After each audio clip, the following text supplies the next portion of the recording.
Hi there, Sanmunani Molweni. Welcome to Fix Channel. If you're new here, please subscribe before the end of the video. If returning, thank you for love and support. I appreciate you. Izingane zesithembu. Siyakuhlola guys, kodwa le video ayikho serious. Yazi ukuthi yini umpumelelo ayimasterishile. Why studisha umpumelelo lento? Wait guys, kunale sound ya TikTok. Angisazi ukuthi sithini kodwa sengikhohliwe. Yabo kuleyo sound leyo odade basuke behleli kwi-Front City. Mabehleli kwi-Front City uphethe ice cream. Mangasiyo ice cream bapholile ngakwi-pool. Yabo nje leyo sound leyo bafaka benza ke bathatha ama pictures befake onke ke lawo beautiful moments or ama moments amnandi omjolo. Uyabo, ngicela nibuke ukuthi ke umpumelelo Msiliku mayethi sidla imali kababa wayesho ukuthini. Ambani niyobuka angise seniyabazi abantu bakaMpumelelo current nabaphumile. uNosipho kuyena usifihlelile. Mawungaya ku-Instagram wabo banezithombe ezifanayo. Ukudla kusepletini la basuke beyikhiphe khona. Yindawo bake bayivakashela ziyafana. Angihle ngoba kuhlekisa wegasi. Bengizizwa ngixoxela lokho. Angise niyamba udadelo ovela manje. Udadelo ovela manje uke engathi uya actor kodwa into yakhe yoku-actor i-part time. Into yakhe no-OnlyFans angiyazi ukuthi injani ngoba kuyavela khona ukuthi unayo i-account noma i-account esekhona noma ayisekho angazi. Nami ku-OnlyFans ngiyasaba ukungena khona ngibuke ukuthi kanti kwenzakalani. Ngiyasaba nje ukuthi phela mhlambe yabo lamanye ama-app ufanele uregister ngama-details akhona nani. So nje ngiyasaba nami kuyolunguza OnlyFans. Bengizohamba ngiyonilunguzela ngoba phela nina niyazenzisa nina. Nifuna into ukulandelwa yimi ngeke ngihambe ngiyolunguza ngo-OnlyFans. Ngiyasaba, okay? Nalo mgose ngitshela wona awushisi. Bukani ke manje ugeli lama clip akawavezayo amancane. Ukwi-Front City uphethe ice cream. Usendaweni yokudlela nakho kuyakhombisa ukuthi bahleli bawu2 uye noMpumelelo. Nazi iphuzu usefaka ke ufake isound ethini yamaskandi angisazi kodwa manje ngabheka ngithe ngithi niyabazi bonke abantu bakaMpumelelo banezithombe ezifanayo. Yabo nje lezi za dade manje lo khona manje simbabazayo. Size sithi kungashiwo futhi ukuthi uMpumelelo wangena obishini wahlangana nomakade uyabazi. Ngeke ukuthi uMpumelelo akabazi abantu abasondeza eduze akaze abadadisha futhi ngathi hayi bengagangi ngathi benze ngathi uMpumelelo uyala engazi ukuthi uyapi. Uvele nje asuka drive imoto angazi ukuthi uyapi. Uyabazi naye ugeli lo uyamazi lo mveza manje futhi wenza ngamabomu ugelo uzwe ukuthi buka icathulo zakho ziyangifanela. Umasterishe leyanto lokho okupostwa ku-Instagram sekuthiwa umjolo umnandi ngoba phela lezi izithombe ziyafana. Nami ngike ngibuke ngithi hawu ijuice yakho ijuice boyfriend. Hawuwela iplate lakho leli iplate lesithanda sakho.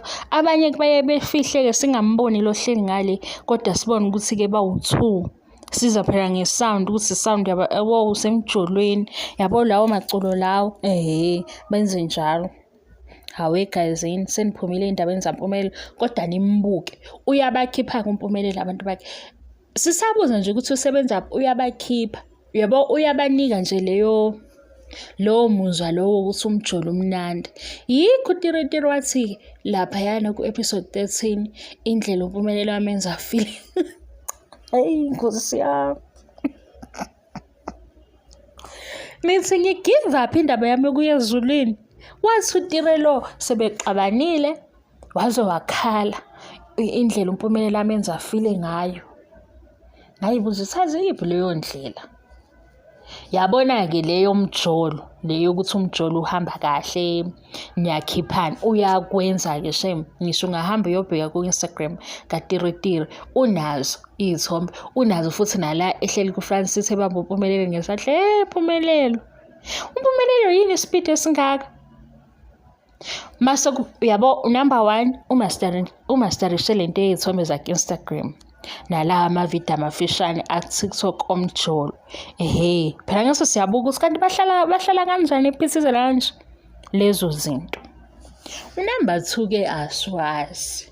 Yabo number 2 ilo engeke besichazele wona kodwa mina sengiyanitshela ukuthi unumber 2 ukhona. Ngibuka i-type yampumelelo bonke abakhona nabasephumile esithobeni sakhe kodwa unumber 2 shothi uyawazi umsebenzi wakhona. Hayi uma ungazi ukuthi number 2 sisho ukuthini-ke hayi kahle nawe. Hayi mina ngizonishaya man izinto eningasheshe ukuyibamba la eduzane ngizonishaya ngempela. Ngiyayidlalela we guys. Hawu izolo anginixoxelanga ama-subscribers sikhulile-ke guys, ngiyabonga kakhulu i-support. Ngiyayibona ama-subscribers akhulile guys. Ngiyabonga angiqedi ngosami, ngibonga wangempela. Izolo guys bengikwenye i-shop. Mangikwenye i-shop osisi abasebenza khona abawu-3 bebengilalele efonini. Akusiyo le part engihlekisayo guys ukuthi bebengilalele efonini and yabo ngikujabulelile lokho kodwa bengengize ngibatshele ukuthi yimi ngoba basuke bathi hayi namanga akusiwena lokho manje. Mangilalela-ke labo sisi uma beyilalele video engikhuluma kuyo balinde le ndawo engihleka kuyona. Yazi le ndaba yami yokuhlekisa iyangiconfuse, abanye iyabacika kakhulu. Nami kodwa inkosi yami hayi nami ngayijaja ngiyilalela ukuthi athi usuhlekana sisi kodwa iyazenzakalela kwesinye isikhathi. Laba-ke sisabawu-3 esitolo sebefika la ngihleka khona bebelinde leyo phakathi ukuthi ngiyahleka. Ulona omunye wathi hayi cha yayisanganela le ntombazane. Bahleka-ke kodwa bobathathu ngathi mina hawu shuthi ngisuke ngiqinisele ngempela ukuthi ngiyalihlekisa. Ngoba kodwa ngifuna ukunciphisa-ke, hayibo ngifuna ukunciphisa ngoba manje abanye bazosuke bethi mina izinto ezi-serious angiyithathi serious. Wegazi kodwa ngiyenza kanjalo kokunye makuqondene ne-TV show. Yabo indaba ye-TV show nje ngizama ngawo wonke amandla ukukhipha imizwa yami phakathi ukuthi indaba e-serious ngithanda ukuthi izwakale ukuthi serious. Ingakho-ke ngihleka kodwa nje yabo kusecosololo ngibuka labo sesengathi hayibo manje mina ngihleka ukuthi leyo ntombazane iyahleka sengisho la emva kwabo kanti yimi le ntombazane ehlekayo. Hayi guys ngiyayibonga support yenu, ngiyabonga angiqedi izithando zami, ngiyabonga. Nalaba-ke sixabanayo ngiyabonga, ngiya-understand ukuthi ezinye izinto ziyaxabanisa vele. Ezinye izinto yikhona ey'khulumekayo zingahlali kahle komunye kodwa ngiyazama ukunihlonipha, ngiyazama futhi nengikhuluma ngayo ukubahlonipha. Yingakho ngingavumeli ukuthi nibachwense nibe namagamana nini body shame. Cha darling, ngiyabonga kuleyo ndawo angikudingi lokho. Ngiyabonga i-support we guys, ngiyabonga nakulaba abahlekayo ukuthi ngiyahleka. Ngivele ngakwazi ukuyibamba manje ngibona ukuthi ngizoqeda nini yabo uku-edicta mangikhipha zonke lezi ndaba engihleka kuzona. Ngivele ngithi vele ningamukele kanje kodwa uhambisana nokuhleba, hayi ukuthi nje sonke isikhathi-ke hayibo, hayi ukuthi sonke isikhathi ngivele ngihleke makukhulunywa. Guys uhambisana nomuzwa wokuhleba. Yingakho mangikhuluma ngi-serious ingafiki lento yokuthi angihleke kodwa nje mase ngisawozani isihlebe sengishitshe ne-voice yami-ke sengiyifaka lapha ekuhlebeni. Hawu kumele kodwa ngiyibhekisise lento le. Ngiyadlala guys, thank you so much for loving. Ngiyadlala, thank you so much for love and support. Ngiyabonga angiqedi, bye bye.